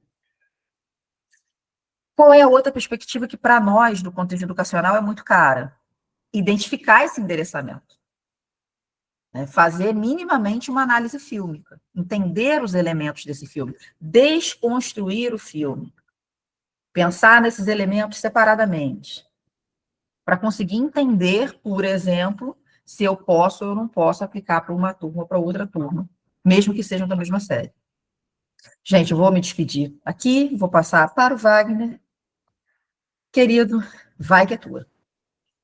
Obrigado, Luciano. Antes de passar para o Wagner, vocês têm alguma pergunta, pessoal? Além das que já colocaram aqui no chat, alguma pergunta, alguma questão específica sobre o tema que a Luciana abordou? Podemos seguir? Professor, Sim. João falando aqui. Oi, João. É comum em entrevista os produtores ou até mesmo o elenco falar sobre o endereçamento do filme, ou isso não é tão comum assim? Não, não é nada comum. Eu acho que, assim, para quem trabalha, estuda o endereçamento é uma das coisas mais invisíveis em termos da produção, porque aquilo que a Luciana estava falando, ele é naturalizado. Então, primeiro, por que você vai falar que um filme é para criança se está na cara que ele é para criança? Né? É um pouco isso. É um tema que parece muito óbvio, mas se a gente estuda de um ponto de vista, né, como a Luciana veio mostrando, né, do ponto de vista mais analítico, a gente vê que tem desdobramentos que muitas vezes excluem ou incluem determinados públicos. Né? O texto base que a gente usa aqui nessa aula, para essa aula, é um texto da Elizabeth Ellsworth, né, que chama Modos de Endereçamento, uma coisa de cinema, uma coisa de educação, aliás. Enfim, eu posso estar equivocado sobre a referência, mas ela está no finalzinho aqui da aula de hoje. E esse texto ele fala justamente isso, né? A partir dessas 2 questões, analíticas que ela propõe, né? Quem o filme pensa que você é, quem o filme quer que ele seja, que você seja, que são invisíveis, né? Isso não é questionado, isso não é escrito no roteiro, né? De uma maneira tão clara, né? Mas essas questões são implicitamente ou inconscientemente ou respondidas de outra forma nas dinâmicas que os filmes apresentam, né? Se elas querem conquistar determinado público ou outros públicos, né? Então, vários exemplos que a Luciana trouxe mostram um tanto disso, né? Mas não é comum as pessoas falarem sobre isso. E mesmo quando a gente vai perguntar aos produtores que estratégias você fez para endereçar esse filme para criança, é uma resposta difícil de obter. Assim, ela é fluida, né? Ela é difusa, né? Muito difusa, porque é uma questão que está muito implícita nas dinâmicas sociais, né? Das identidades, né? Isso significa você pensar o que é uma criança para você, produtor de cinema. O que é a criança? O que é o adulto? Quem é essa mulher com quem você está falando? Ou esse espectador que tem medo de filme de terror, que gosta de filme de terror, né? Então, são elementos bastante difíceis, né? Bem, Wagner, passo para você agora.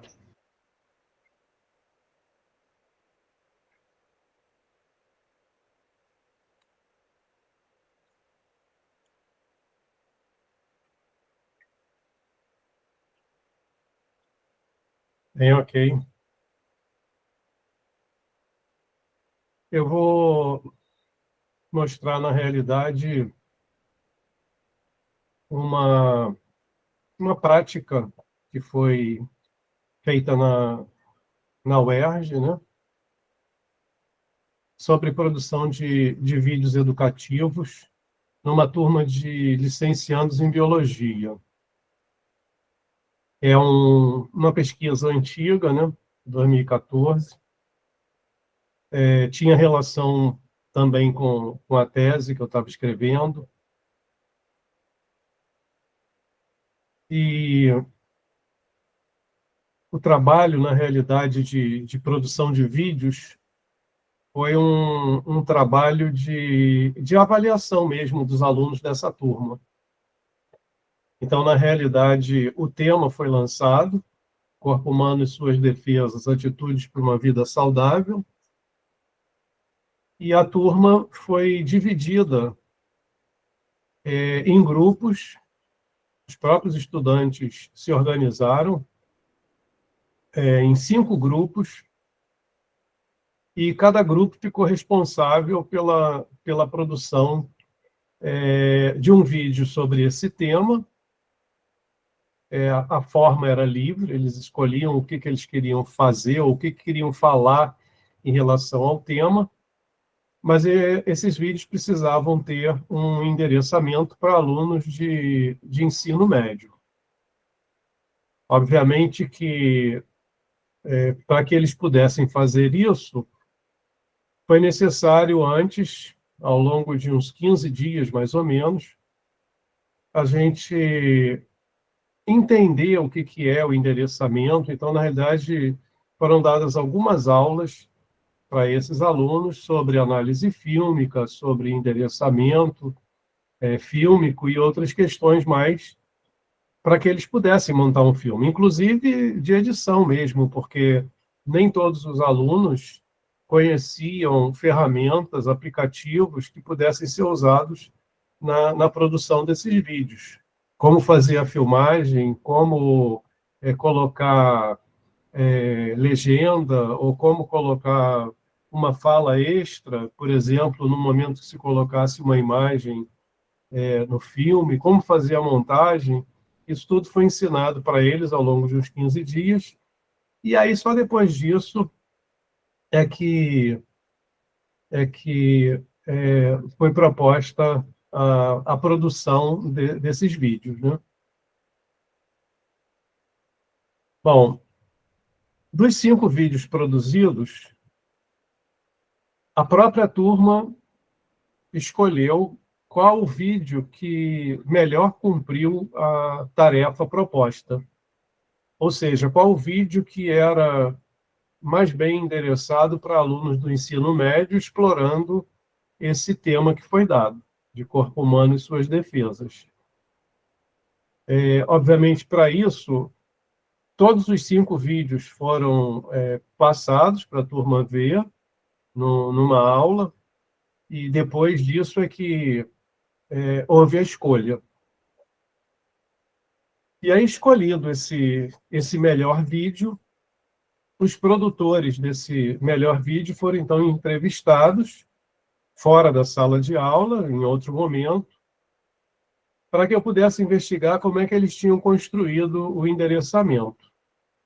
Esse vídeo foi feito por 4 moças e um rapaz, foram os 5 produtores do vídeo, todos brancos, idade em torno de 20 anos.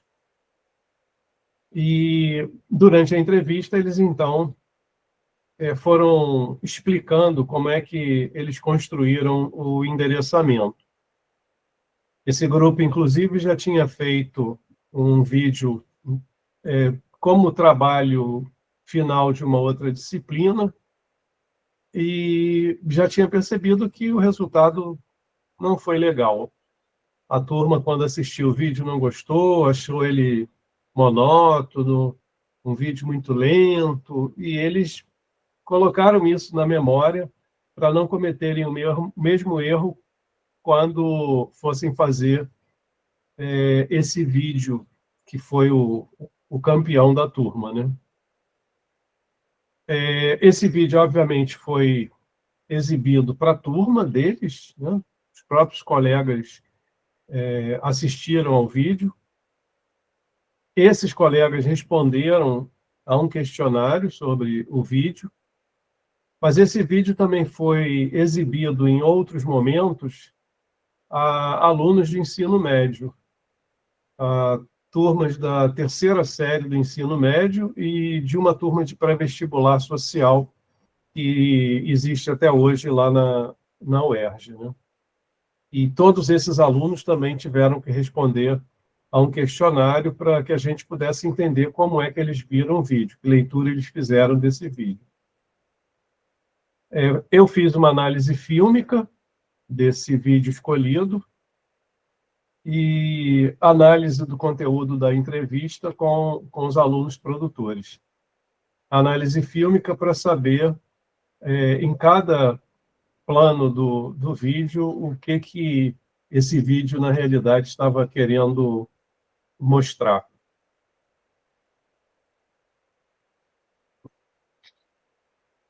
Bom, existem alguns pressupostos que orientaram esses alunos produtores na concepção do endereçamento do vídeo para esses alunos de ensino médio, né? O vídeo que eles produziram contava com 100 quadros, uma centena de quadros, formados por imagens estáticas, escolhidas da internet, alguns vídeos curtos, como trechos recortados de vídeos profissionais maiores, também escolhidos da internet, e ainda pequenos textos, em geral escritos pelos próprios produtores do vídeo. E isso tudo estava associado a 3 músicas atuais, 3 músicas da época em que o vídeo foi produzido, 3 músicas que eram muito tocadas em festas de adolescentes. E esse vídeo, então, com esses 100 quadros, tinha uma duração de quase 10 minutos. Na realidade, 9 minutos e 45 segundos, e isso, na realidade, foi um pedido feito a todos os componentes dos 5 grupos, de que o vídeo deveria ficar entre 8 e 10 minutos, nem menos que 8, nem mais de 10 minutos. Esse vídeo usava uma linguagem simples, do contexto de alunos de ensino médio, e essa escolha foi feita pelos produtores, porque assim eles achavam que o vídeo não ia ficar maçante, não ia ficar chato, né?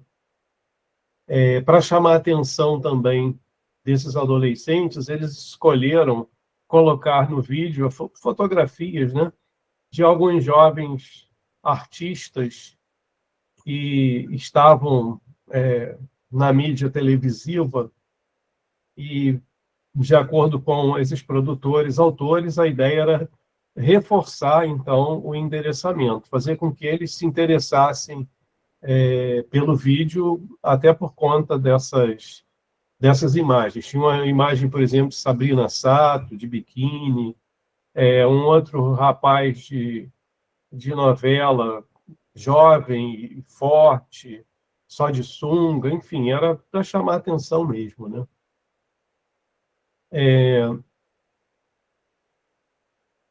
Para conseguirem que a mensagem do vídeo alcançasse esses estudantes de ensino médio, pelo entendimento do grupo, né, produtor, seria necessário que essa linguagem do vídeo fosse apelativa ou que fosse impactante, porque eles acreditavam que os adolescentes são frios, insensíveis, indiferentes, impacientes, né, querem tudo rápido, né?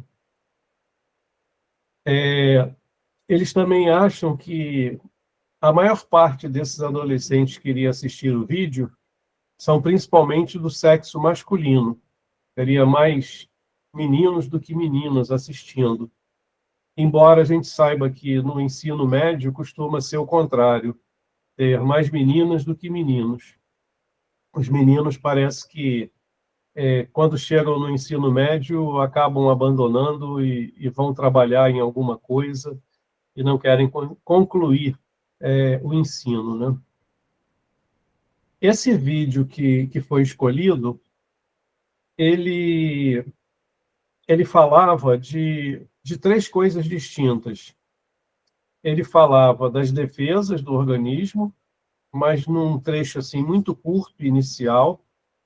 Depois ele falava sobre o uso de drogas, no caso, principalmente de esteroides anabolizantes, e no final falava de bebidas alcoólicas, falava de álcool.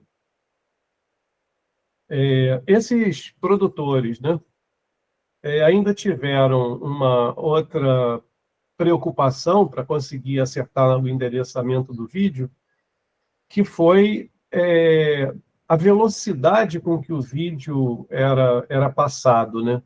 Um vídeo, então, curto e com uma reprodução rápida, com músicas rápidas, justamente pelo que eu disse antes, pela ideia que eles tinham dos adolescentes de serem impacientes, de quererem tudo rápido, né? A escolha também dos 3 temas, principalmente desses 2 últimos que estão relacionados aí no terceiro tópico, que são o álcool e as drogas,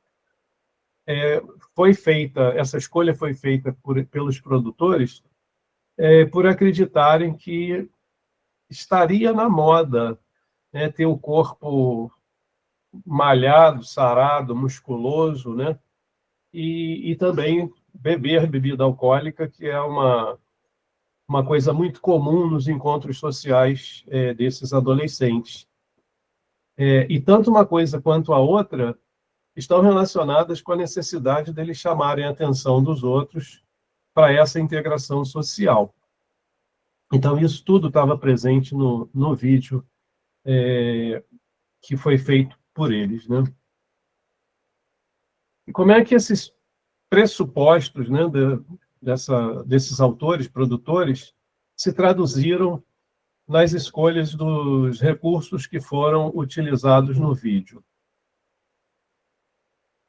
Primeiro, eles fizeram um vídeo em estilo similar ao de um documentário de propaganda. É como se fosse um documentário sobre o uso de esteroides anabolizantes e bebidas alcoólicas. Colocaram imagens e também trechos de outros vídeos obtidos na internet, intercalados ou às vezes até sobrepostos com textos, muitos em geral produzidos por eles, né?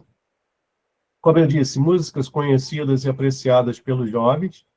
Eles utilizaram 3 músicas, expressões do vocabulário dessa faixa etária, abordagem direta na segunda pessoa, você que é jovem, ou então se liga para chamar a atenção e prender a atenção deles durante a observação do vídeo. As imagens de jovens artistas, como eu disse, mas também algumas outras imagens bem impactantes, muito impactantes. Tiveram algumas imagens, principalmente relacionadas ao uso de anabolizantes esteroides, que durante a apresentação, mesmo na turma da graduação em biologia, alguns alunos, quando a imagem apareceu, eles viraram o rosto, fecharam os olhos, não queriam fixar aquela imagem porque acharam que a imagem era, de fato, muito impactante. Intercalaram conhecimentos científicos com conteúdos moralistas, na tentativa de convencer esses estudantes dos riscos de determinados hábitos, tanto do uso excessivo dos anabolizantes, como da utilização de bebidas alcoólicas. Tiveram preocupação com a duração do vídeo e a sua dinamicidade, e o entendimento de que o próprio tema, principalmente anabolizante, já endereçaria, pois está na moda entre os adolescentes, o que os faria naturalmente se interessarem pelo vídeo.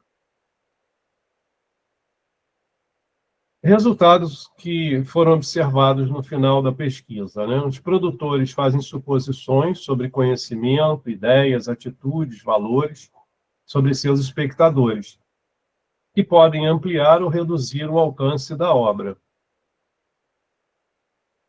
Alunos e professores esforçam-se por se colocar na posição construída para eles, mas quando encontram dificuldades ou precisam fazer muitas adaptações para se colocarem nessas posições, podem se afastar ou rejeitar o material.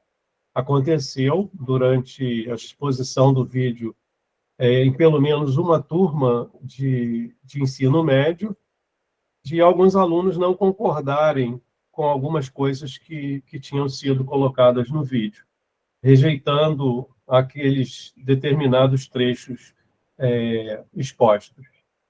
Mas, no geral, houve maior adesão do que resistência ao vídeo.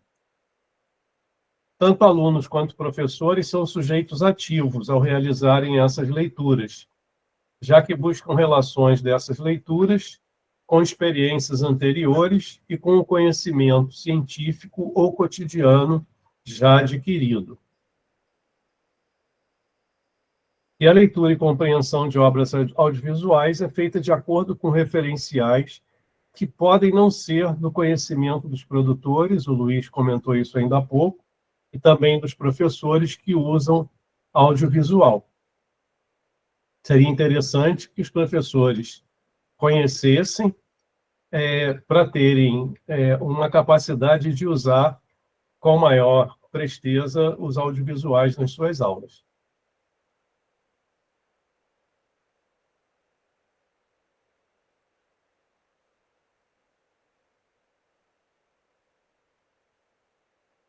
Então, fica aí as questões para vocês. Você consegue identificar o endereçamento dos filmes? Onde é que ele se encontra? Cite um filme e explique qual seria esse endereçamento e por quê. Mas isso vai ser mais explorado pelo Luiz a partir do próximo slide. Pois é isso que eu quero combinar com vocês. Talvez fosse legal a gente terminar a aula de hoje com um debate sobre endereçamento, em vez de eu iniciar um tema novo, que é um tema complexo, que é a análise fílmica. Então, a minha proposta é a gente encerrar a aula hoje com esse debate sobre endereçamento. Se vocês, no sentido dessa questão aqui, dessas questões que o Wagner apresentou, e aí, na semana que vem, a gente começaria a aula 30 minutos mais cedo, para acabar com esse atraso que a gente está, né? Eu acho que não tem problema, é legal vocês perguntarem, a gente ter tempo de debater, de apresentar os exemplos, discutir, isso é muito importante, então a gente não fica controlando demais o tempo, né? Mas se vocês toparem, então a gente começa na semana que vem, segunda que vem, às 6h30 da noite, terminando às 9h. Aí eu vou ter o tempo de apresentar esse tema que seria novo hoje, que é a análise fílmica, e as atividades ficam para a semana que vem, óbvio, né? As atividades que a gente vai propor, e o restante da aula que vem, da terceira aula, que já é a ideia de reendereçamento, e como isso se aplica na prática docente, né, em sala de aula. Pode ser assim? Sei que a Daniela já mandou um ok. Jaine também, Sávio. Então, fica marcado, pessoal. A gente vai lembrar vocês, né, que na semana que vem a gente começa 6h30 para terminar a aula 2 e começar a aula 3 às 7, como previsto, tá? Alguém tem alguma questão ainda ou gostaria de trazer assim uma hipótese, um questionamento sobre algum filme, o endereçamento de algum filme que vocês viram recentemente, as diferentes dificuldades que vocês podem ter para pensar onde é que a gente localiza esse endereçamento, se ele é visível, se ele não é visível, se ele é tão preciso assim ou não, né? Em que casos ele é preciso, em que casos ele não é. Alguém tem alguma hipótese aí sobre isso?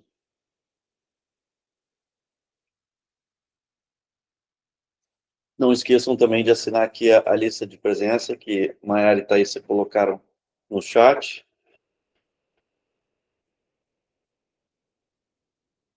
A Jair escreveu, acredito ser preciso quando se trata de conteúdo adulto que não deveria ser visto por crianças. Como exemplo, aquele Festa da Salsicha. E acho que também o contrário, quando é para criança que o adulto, como o Luciano falou, dorme, né? Fica ali entediado. Ele não reconhece que o filme diz respeito a ele. Lembrem daquela primeira definição de endereçamento, né? Falar com alguém para que essa pessoa reconheça que o que está sendo dito diz respeito a ela. Se você não reconhece que aquilo diz respeito a você, você não está endereçado, você está excluído desse endereçamento, ou você se exclui dele, ou ele não diz respeito a você, então, portanto, não funciona, né? Não sei o nome em inglês, mas é uma animação que poderia dar a ideia de ser infantil. Geralmente as animações podem produzir esse equívoco, né? Mas não necessariamente uma animação é infantil. A gente tem um número de animações que não são, né? São animações para adulto, inclusive relacionadas ao traço, ao grafismo, a temática, né? São temáticas adultas, às vezes com violência, né? Com elementos de terror ou de temas que não são, mais do que não serem adequados, né? Porque assim, ser adequado para criança tem a ver com a cultura local, né? Mas também com outros fatores como religiosidade, né? O que cada família entende que é adequado para uma criança ver ou não. Então, são questões bastante diversas e polêmicas, né? Onde nem sempre há consenso, né? Por isso que os filmes que visam o público infantil, eles trabalham mais com uma norma geral, com uma ideia geral sobre o que é a criança, o que atrai a criança, bem no sentido daqueles exemplos que a Luciana deu, inclusive na formalidade das imagens, né? No tipo de imagem, na frequente referência a outras crianças, né? Como intercessores, como interlocutores, ou alguém que a criança se espelha, né, e se identifica.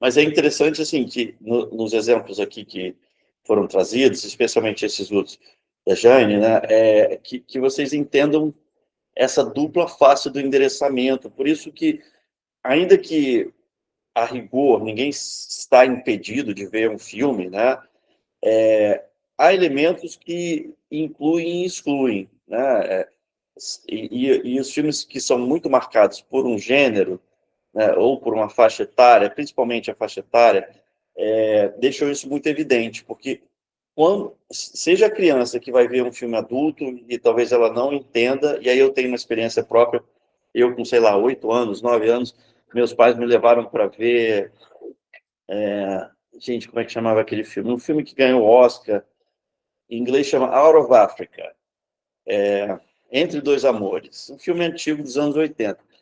E meus pais queriam ver o filme e me levaram. E eu aceitei, porque eu já, enfim, eu gostava de cinema, não ia ao cinema tão frequentemente, porque na minha cidade não tinha, ou tinha um cinema velho que ninguém ia. Eu fui, só que, assim, eu não entendi o filme. Assim, eu vi, mas ele não me disse respeito. Eu não entendi o drama, né? O drama daquele casal lá numa fazenda na África. Depois eu revi o filme, entendi, e essa memória se criou. E o mesmo vale para um adulto que está vendo um filme, como o Luciana falou, né? Personal, é um bom exemplo, né? O adulto fica ali vendo, acompanhando estritamente a criança, em geral, né? Porque são conteúdos muito direcionados à criança, né? Que falam muito exclusivamente com a criança, né? Então, esses filmes, eles perdem... filmes é mais comercialmente vantajoso que um filme esteja dentro desse rótulo ou desse perfil do filme de família, né, que tem elementos para as crianças, muitas vezes de várias idades, mas claro que não dá para abranger todo mundo igualmente, e os adultos, né, na figura dos pais ou do acompanhante mais velho da criança, né. Então, esse é assim, o principal elemento que é importante vocês entenderem, né? O endereçamento nunca pega todo mundo, né? Ele sempre é uma dinâmica complexa de inclusão e exclusão, que às vezes é mais bem sucedida do ponto de vista comercial para incluir mais público, né? E meio que facilitar as adaptações que são inclusivas, vamos dizer assim, né? Que incluem mais público, né? Ok, pessoal? Colegas querem comentar mais alguma coisa? Luciana, Wagner? Então, vou encerrar aqui a gravação.